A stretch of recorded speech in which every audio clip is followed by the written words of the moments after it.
Welcome back once again to the Imaginary Gallery, and it's TJ, your host. Tonight's topic is a viewer's request, who shall remain nameless. But the viewer's request was, can you do one on the narcopath who's out to destroy you if you break up with them? Like calling your boss, trying to get you fired, threatening to sue you, contacting your friends to slander you. That's what the subject is for the evening. Happy New Year, by the way. But to start off with this discussion, I'll first bring it to your attention, in case you didn't know already. The narcissist, the covert narcissist, the cluster B monster, is often very vindictive.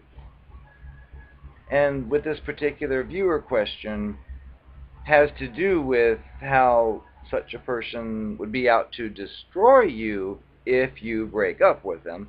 Well, I'm going to tie my own experience into this and also bring in the fact that it's not always just if you break up with them. It's also if they want things to move faster than you're willing to. You may see some signs that we're about to cover, which has to do with extreme behavior. So we'll start on the list. You broke up with your narcissist, or you told them it's over, or her, it's over. Well, the thing I've noticed is a lot of times you may tell them it's over, and they know they've hooked you in some way, so it's common for them to not resort to the types of things we're about to cover, and instead try to remember some kind of romantic sweet nothing, sometime when you said, oh, I feel really good tonight, and bring that back up for nostalgia purposes, designed to melt your heart and hopefully get you to change your mind if you say something like, you know what, I don't really think this is working. They'll start in on the, what about the time that you felt so wonderful with this? And they'll use any and everything they can. But we're now moving beyond that, where you've said, no, I'm done. It's over. And no matter how many times they try their sweet nothing whatevers, you stick with, no, I'm done. Well, that's when they can switch into the Glenn Close fatal attraction vindictive phase. And we'll go down the list with the boss. Well, it's possible that you just told them off and left. Well, I haven't had an experience with boss where they would just call the boss for no reason, but I did have a similar experience. A situation occurred where I was with a cluster B monster who pretty much proved beyond a reasonable doubt that nothing would ever change for the better. And in the process of this, there was a heated discussion. There was the person grabbing its things and threatening to leave when presented with one of those questions we've mentioned in other videos that pretty much corners them and begs them to address something that's unclear. Well, it got to the point where this one was leaving, and I had said, no, you're not leaving, you're not going to escape. And by this point I'd seen so many examples of it, so I hid the key. I said, you're not going anywhere. hid the keys, and so on. Well, of course, the person still grabbed its things and was headstrong. Give me my keys! Give me my keys! I was like, sorry. You drank liquor, you're not going anywhere. But it didn't work. The person said, I'm going to find my keys, and ran up into the room that I hid them in and started like yanking drawers out, tearing stuff up, and I felt the feeling of panic, thinking, this is not necessary. So I used physical force. Congratulations, it got me to that point, which is a very rare thing, but I felt my home was being threatened, so I used physical force and like said, stop it! And so on, and I did that, and there was a struggle back and forth, and it resulted in this finger being crushed, basically. It involved a person like putting their arms over like this and squeezing as hard as it could, probably because it knew I'm a musician and I use my hands, so why not destroy the hand? But it was just the most excruciating pain ever, and it left. I gave, so here's your gosh darn goddamn keys, and get, and it left. But the point was, we all worked in the same place, and my boss happened to be this person's previous boss. And I showed up, and I noticed the next day that finger, which I didn't even notice yet, but the next morning it was black.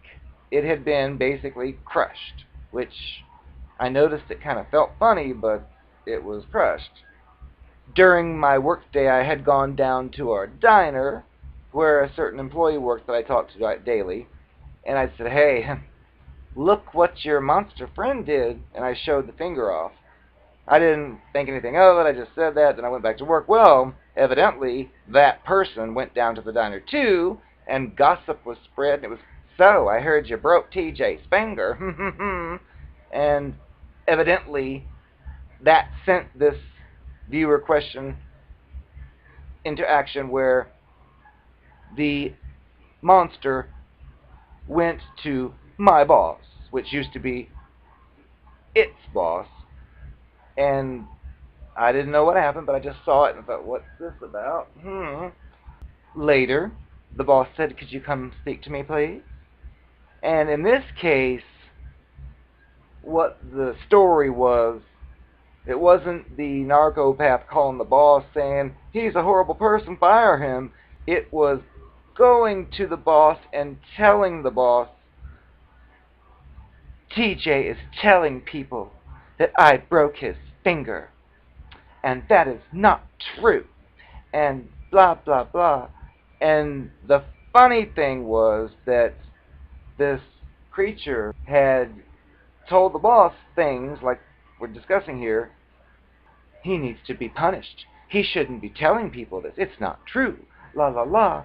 I think he needs to be turned in. And the boss was like, well, if we're going to turn him in, well, you're going to go with him, the two of you. Because, see, these narcissist, narcopath people think that they can go, like, to a workplace, if they work together, for example, and they can tattle on someone for something, and they think that they're going to get off scot-free and the other person isn't. But that's not the way it usually works. In fact, I've seen it where there's like a couple who's dating at work and shouldn't be, and one causes a problem or whatever, and then one doesn't get fired and one stays. They're both fired. It's like, we don't want any part of that at all. Both of you are gone. But that was one particular example involving the narcopath trying to cause a problem with a boss. The other part of this is, as I stated, these people are very vindictive. And normally what they do is they will try to prevent this very thing from happening, which is the breakup. So, like I said before, they'll try to sweet nothing crap, but if you finally tell them, okay, no more, period, that's when these evil behaviors begin, many times. As far as the next part goes,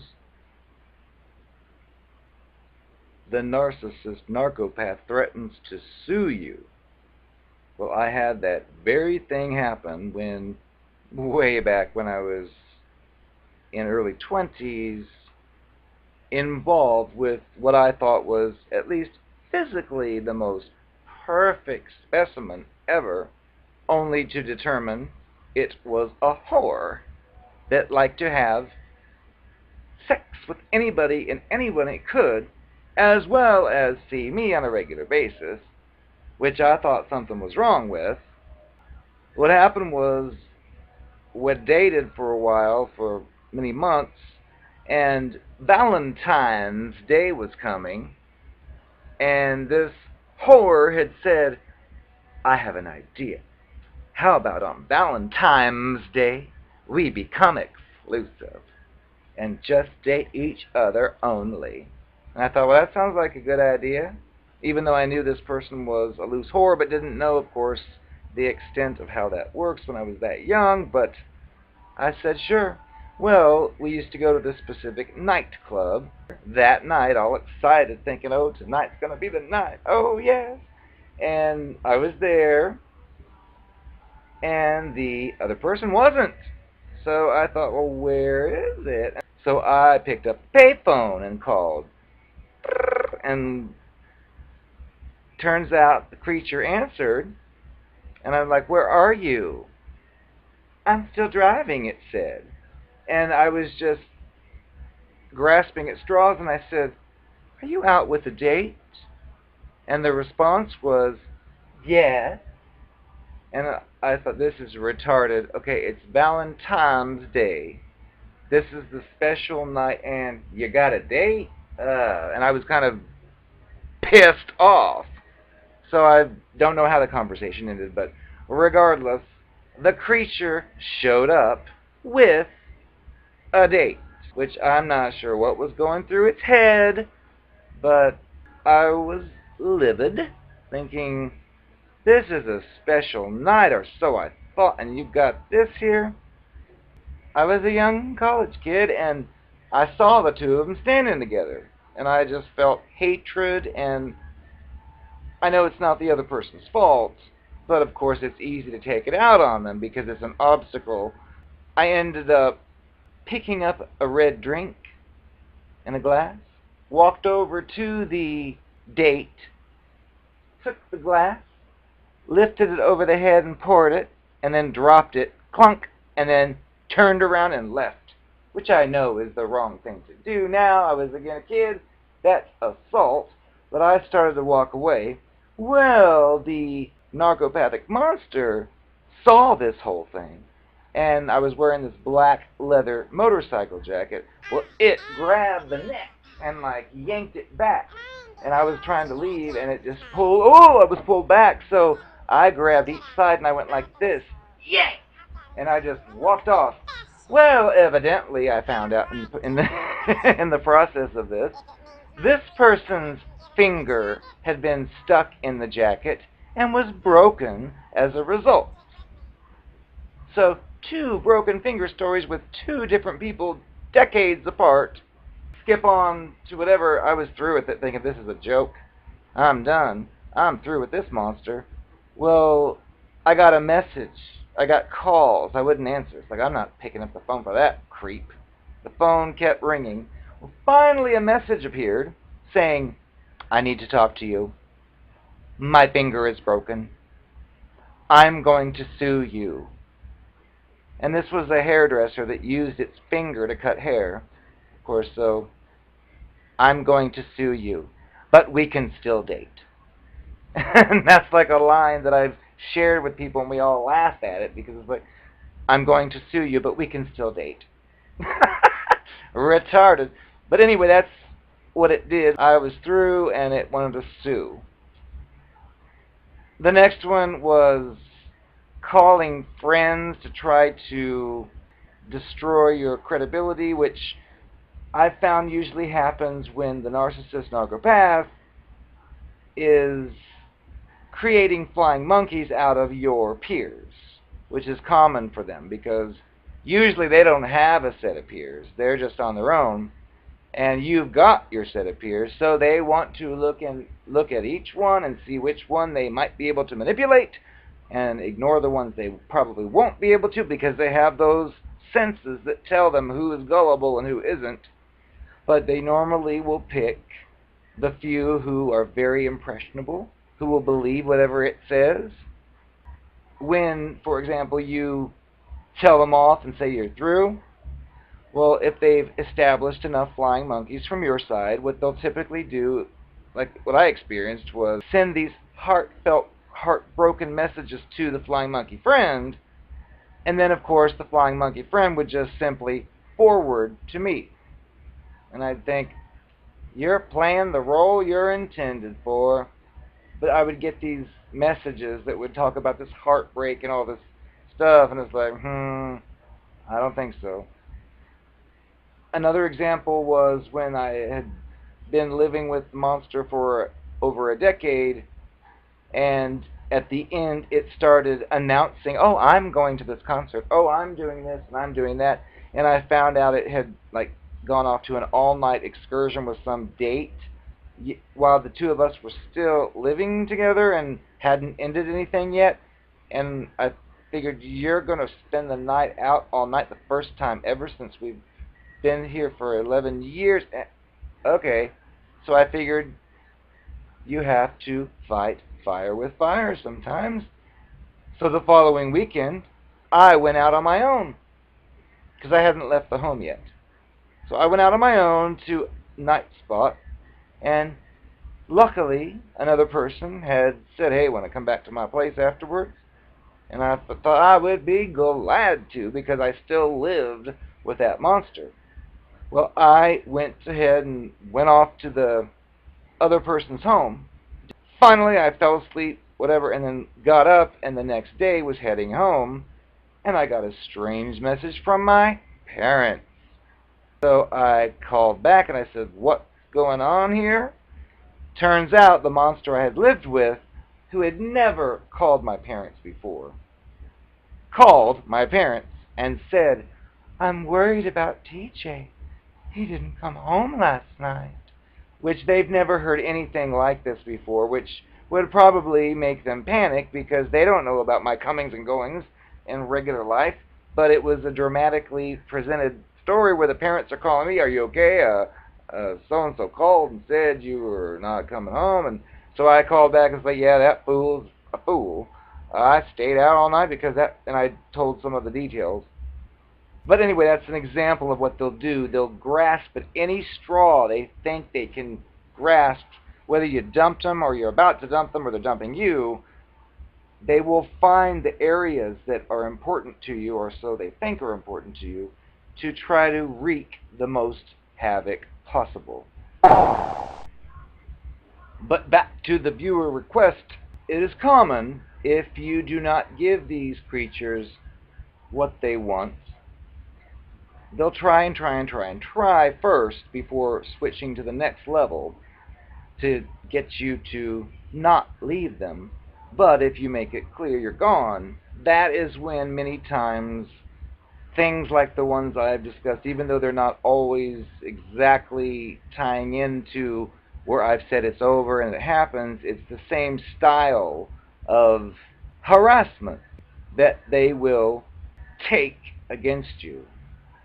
Because remember, underneath their adult body and face, they're still a child. And in their particular world, they decide who is part of their life and who isn't.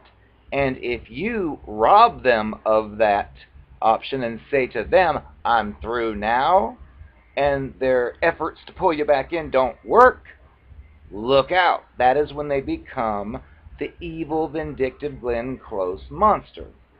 They'll basically take what they learned from you in their assessment phases, which is part of the idealization where they're monitoring every little thing about you to determine what you find important, and they will usually tackle those things. So my suggestion would be, if you're involved with such a thing, and let's just say they call your boss or your friends, it's kind of tough to expect the boss or the friends necessarily to understand what the deal is, but it's probably best to just tell the boss, well, I'm not seeing that person anymore, and tell the friends, I'm not seeing that person anymore. I don't want to hear what they say. Because chances are they're working their sick, fake magic and bringing up stuff to slander your name just so your friends will turn against you, hopefully. Which, if they were your friends first, chances are they won't. But it can be tough because I've heard of situations where the narcissist is gone, yet still checks up on the partner and spies on it.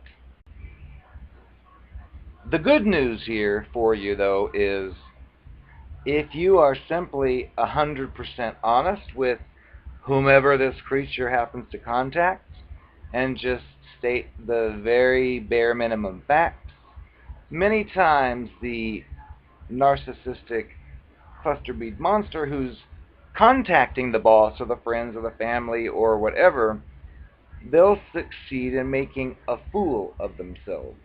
Many of them don't really know quite how to go about such things, but they try, and I've seen a few cases where it doesn't come across very well for the other person, and when you tell them your side, they can immediately assess and think, oh, that person's wacko.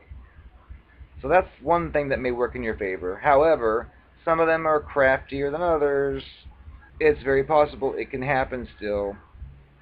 But as long as the boss or whoever is told that's someone I have excluded from my life, so I don't want to hear anything about the calls or something, the person is trying to lure you back into some kind of interaction. Whether it's to call them and threaten them and say, stop calling my boss, or designed to get you to come crawling back, doesn't matter.